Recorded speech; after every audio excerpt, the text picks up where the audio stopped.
Halo, saya senang bisa bertemu kembali dengan Anda untuk edisi baru laporan hari Senin 10 Agustus dari Bordier.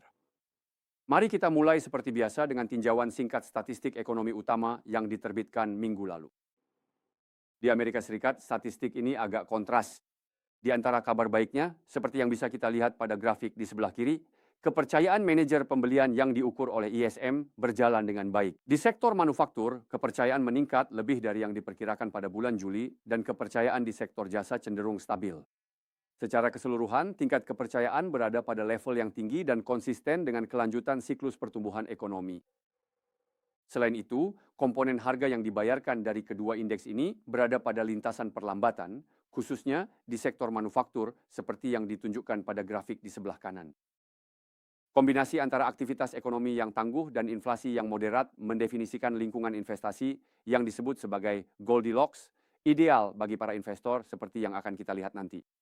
Jadi ini adalah kabar baik. Masih di Amerika Serikat, minggu lalu kami mendapatkan publikasi laporan ketenagakerjaan untuk bulan Juli. Seperti yang bisa kita lihat pada grafik, ekonomi kehilangan 23.000 pekerjaan bulan lalu, alih-alih 80.000 lapangan kerja baru yang diharapkan oleh konsensus para ekonom. Selain itu, bulan-bulan sebelumnya direvisi ke bawah dengan total kumulatif minus 103.000 pekerjaan. Namun kekecewaan yang tampak ini perlu dilihat secara proporsional. Memang, kehilangan pekerjaan terkonsentrasi di sektor publik dengan pengurangan 53.000 posisi kerja, namun sektor swasta masih melakukan perekrutan dengan penambahan 30.000 lapangan kerja.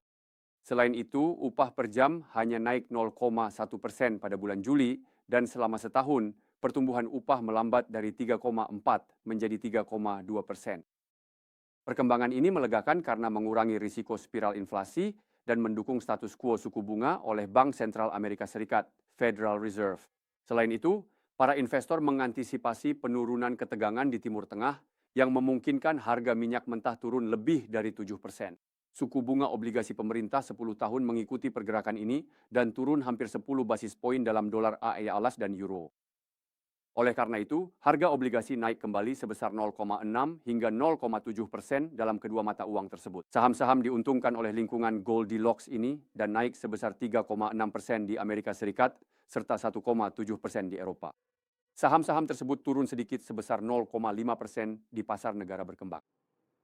Terakhir, emas rebound lebih dari 7% berkat penurunan suku bunga di satu sisi dan depresiasi indeks dolar sebesar 0,4%.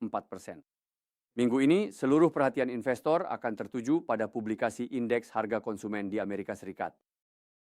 Trajektorinya semakin menentukan bagi perkembangan masa depan, tidak hanya untuk siklus ekonomi, tetapi juga harga berbagai aset. Deutsche Telekom merilis hasil yang solid pada kuartal kedua, terutama dengan profitabilitas yang membaik dan mengejutkan ke arah positif. T-Mobile US masih menjadi pendorong pertumbuhan utama bagi seluruh grup. Dengan rasio PE 12 bulan 12 kali, manajemen menilai saham ini undervalued. Selain itu, mereka mengumumkan penguatan program pembelian kembali saham yang meningkat dari 2 miliar menjadi maksimal 5 miliar euro. Ini adalah kabar baik dan kejutan yang menyenangkan, terutama karena dengan dividen, jumlah yang dikembalikan kepada pemegang saham bisa bernilai sekitar 10 miliar euro pada tahun 2026. Itu saja untuk hari ini. Terima kasih atas perhatian Anda dan sampai jumpa minggu depan.